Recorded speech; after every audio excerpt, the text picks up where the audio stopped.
In a dramatic and historic turn of events, New York City voters have chosen Zohran Mamdani as their next mayor, marking one of the most remarkable political upsets in the city's modern history.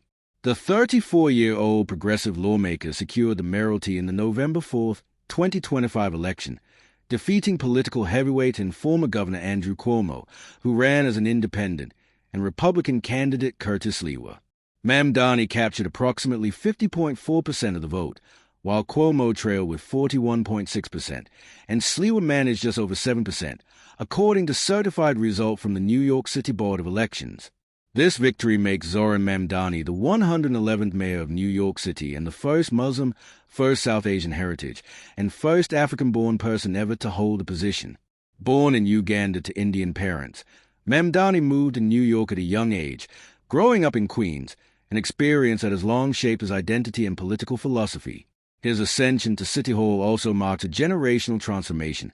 At just 34, he is the youngest person elected mayor in over a century, a symbol of New York's growing appetite for fresh, progressive leadership.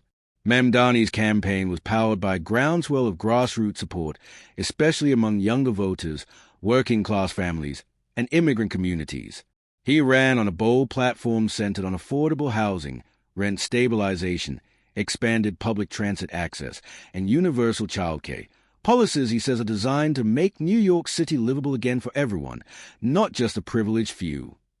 His campaign rallies often drew massive crowds, many of whom saw him as a symbol of hope for a city struggling with inequality, housing shortages, and rising living costs.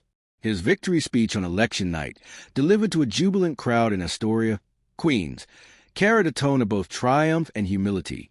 Tonight, New York chose compassion over corruption, justice over greed, and people over profit, Mamdani declared, standing before a sea of waving blue and red signs. This city belongs to all of us. Our victory is not just about politics. It's about the power of belief, the belief that ordinary people can change the course of history. The path to this historic win, however, was anything but smooth. The race began as a crowded Democratic primary before incumbent Mayor Eric Adams announced in late September that he would not seek re-election after months of mounting scandals and declining approval ratings. That decision opened the field for a fierce contest. Cuomo, once a dominant figure in New York politics, entered as an independent after losing early support within the Democratic establishment. His decision split moderate and centrist voters, leaving space for Mamdani's energized base to surge. Throughout the campaign, Mamdani faced intense criticism from opponents who labeled his policies unrealistic and warned that his socialist ideals could threaten the city's economic stability. Business leaders expressed concern over his call for rent freezes, new taxes on high-income owners, and expanded social programs.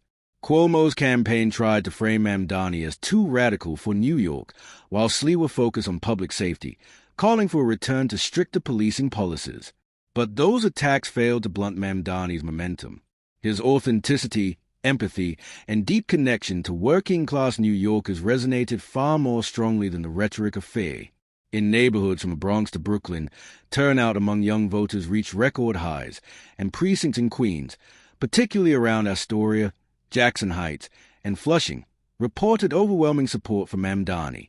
His campaign volunteers, many of them first-time organizers, canvassed relentlessly, knocking on doors, organizing community events, and using social media to amplify his message. The movement felt less like a traditional political campaign and more like a people-powered revolution. Yet as Mamdani prepares to take office on January 1st, 2026, the real challenge begins. His ambitious agenda will face scrutiny from both the state legislature in Albany and the city's powerful financial institutions. Experts predict difficult negotiations ahead over budget priorities, especially as New York continues to recover from economic pressures, housing instability, and the lingering effects of inflation. Balancing his progressive promises with fiscal responsibility will test his political skill in ways campaigning never could. Even some allies admit that turning his vision into policy will not be easy. The campaign was about ideals, said one senior aide. Governing will be about reality. But we believe in him. He listens, he learns, and he leads with heart. Still, Mamdani's win has sent ripples far beyond New York.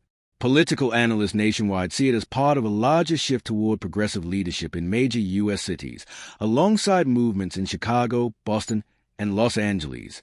His victory signals a potential redefinition of urban politics, one that prioritizes equity, affordability, and inclusion over traditional establishment norms.